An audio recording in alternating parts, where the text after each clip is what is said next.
listening to the Digitally Irresistible podcast, where we cover the optimization of digital technologies and irresistible people. Brought to you by iQor. Each episode features someone who sheds a little more light on the ins and outs of delivering a great employee and customer experience that has a measurable impact on the business. And now, here's today's guest. Hey there, welcome to another episode of the Digitally Irresistible podcast. I'm your host, Bernie Borges. Today's guest is Kristen Kuyatt, Ph.D. Welcome, Kristen. Thanks, Bernie. Thanks for having me. Appreciate it. Glad to have you. You know, Kristen, you represent iQor in the Western U.S., specifically in the Silicon Valley area, aka Central California. You are very, very experienced in the BPO industry.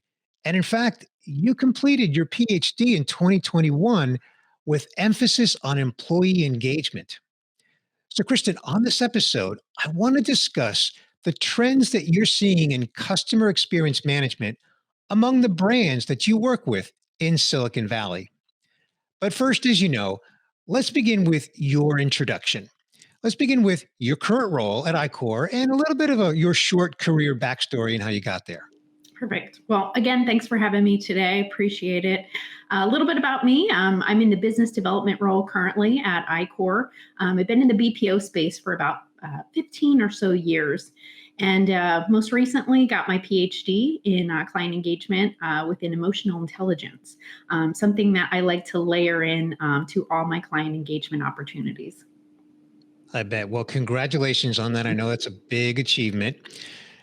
So let's get right to it. What are you seeing? What are the biggest trends that you're seeing in customer experience within your area out there in Silicon Valley? You know, within the tech industry, you see a lot predominantly within compliance issues anyway, dealing with a lot of the data that comes from engagement with a lot of the clients. So, you know, for me, I see a lot with the compliance issue and that agent complexity, the security, especially within the healthcare and tech industry. And then, you know, in terms of supporting the omni-channel approach, we've got, you know, the digital solution. So we're seeing a lot of clients and customers looking at that email, that chat, that bot, that AI. They're really looking for solutions that communicate with and resonate with the clients here that tend to fall in the younger demographic, which they communicate a lot through the email and chat solutions. So we're seeing that a lot out here. Sure. Okay. Not surprised. Not surprised. Now, Kristen, as you know, we're recording and publishing this in March of 2022, and it's Women's History Month. So I want to ask you, what are you seeing in terms of the evolution of women in the customer experience industry or roles, if you will? Oh, it's a great question, Bernie. And I think it's so relevant here within the Silicon Valley industry. You know, we've seen an evolution really in the last 5 to 7 years of women on boards, taking leadership roles, and really a push to, you know, solution 50% of the demographic out here with women. And so, you know, traditionally we have seen an 80-20 split with 80 predominantly being male, 20% being predominantly, you know, female. You know, and so the shift has really been, you know, how can we solution for clients and customers who really are 50% of the demographic? And so within the industry, we've seen a large push with, you know, board members who are women, those taking leadership roles and engagement. And it's been exciting to see, you know, how that really transfers into business and opportunities here, welcoming, you know, the exciting opportunities that women have, and just seeing how that really trickles down to not only the environment that you work in, but the clients and customers you serve. So it's been exciting seeing especially within the last 5 to 7 years, the opportunities for women in business and celebrating that really. Yeah, I bet. Yeah. That's fantastic. Well, in the spirit of Women's History Month, I thought I'd share a fun fact with you and our audience. And here it is. I'm going to read it to you. Augusta Ada King, Countess of Lovelace, also known as Ada Lovelace, who lived between 1815 and 1852, Kristen, she was an English mathematician and writer, Hmm. and she was best known for her work on a proposed mechanical general purpose computer that was known at the time as the analytical engine. And she was the first to recognize that the machine had applications beyond Hmm. pure calculation.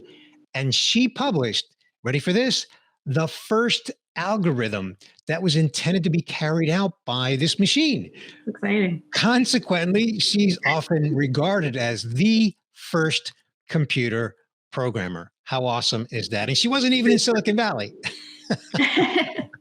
Imagine that. No, that's very exciting, and anytime a woman gets recognized in that capacity, I like to think of it as women have the capability of offering that soft skill combined with the analytical skill, especially when you power it behind education. So kudos to her. That's amazing. Thank you for sharing that. I think it's something that we want to celebrate, especially within this month. Yeah, We're exactly. absolutely. So thank you for sharing that. That's exciting. Sure. Optimize your customer experience through digital transformation with iQor. From robotic process automation to conversational AI, we're leading the way in digital CX. Smile with iQor. Learn more at iQor.com. So, Kristen, how have you seen the outsourced customer experience buying process Mhm. evolve recently in Silicon Valley? And again, emphasis on recently because of how things have changed so much in just the last few years. I think, if you're talking to a smaller startup, you've got, people that are looking for solutions who encompass a large committee of people in marketing, technology, engineering, legal, operations. And so I think when you make that approach to connect with those key decision makers, they're going to be looking for all of those things that encompass all of those things in CX now. And I think with a large push these days with not only the compliance issues with technology, but also how do we make customers happy? How do we solve for the problems of emotion? How do we solve for the complexity of being able to make people smile and bring delight and moments of delight? And so when you're looking at solutions that neutralize that, you're looking at the emotion complexity, but you're also looking at the technology aspect. And I think for us as an advantage at iQor, we have some of the most amazing individuals that work for us, some of the most amazing SMEs that are able to talk tech. But they're also able to add in that personality and that connection with clients, which I think is a huge solution that brings everything all together. So I think the dichotomy of those, things that, customers and clients and potential clients are looking for encompasses all of those things. And I think that's what makes it supremely, I guess, I don't know if easy is the right word, but it makes it delightful to Sure, be able sure. to bring all those things together in a buying committee, looking for those things. Well, with so many amazing SMEs at your disposal, how has your role evolved in business development? And I'm going to squeeze in a second question into the same question. So, how has your role evolved? And also, how are you received as a woman with a PhD in a business development role? It's a great question. And I think if you look at it from the outskirts, you're like, wow, someone who's having, a PhD, within the business development role. But, I've seen it across the boards within the healthcare industry, which we've been focused predominantly on in my world. You bring in people who are seasoned, educators, I guess, so to speak. You're offering clientele approach, but you're also bringing in people who can meet you where you are in conversation. And I think when it comes to my role, we've seen it on a number of client engagement calls where we've got two doctors on the call today, and speaking their language, being able to meet them where they are, gives it a sort of concierge approach to these engagements, let alone just a pure engagement.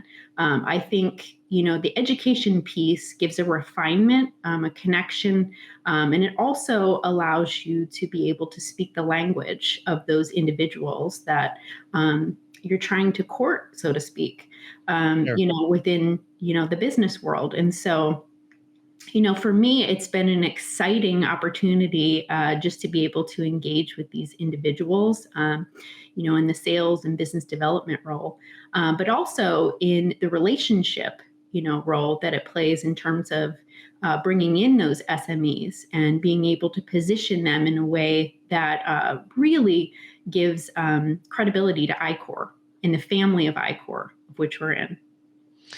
So I think you just answered my next question, but I'm going to ask it anyway because I'm sure you'll want to embellish. And that is, what's working? What's resonating with that modern buying committee in CX now? Sure. I mean, I think for us that it depends on the client and customer you're engaging with, but I think across the boards the relationship play is big. You go a little bit deeper, and depending on the solution that you're looking for, digital analytics, speech analytics, chat, email, those type of things are definitely things that we're seeing a lot of clients be able to engage with us on. But in terms of the larger picture there, it always comes down to the people, the experts that we have on our team. That role really is seeing it through the customer lens and seeing it through that situation. And when you have people that are able to talk directly with the client and articulate how that customer feels and resonates in that situation, you're able to make a new client and a new opportunity in that. And from that, we've seen a lot of success, especially within the healthcare role and technology industry with the clients that we engage with. Kristen, I always enjoy chatting with you, but we want to keep to our time limit here on the podcast. So I'm going to get to my last question. I call this the fun question because it is about that. And we want to know, when you're not working, what do you like to do for fun? Fun. Well, I'm a very active person. So anything, we've talked about this in the past, anything with an ing, I'm a big, skiing, running, jumping, anything that keeps me active, especially on the weekends, with traveling opening back up. That's another ing we can put on the list, traveling. Yep, absolutely. Fantastic. Well, Kristen, I'm just so impressed with you, with your achievement, just getting your PhD just recently. And I love the fact that it's focused on employee engagement. So you're able to apply that on a daily basis with the people that you work with.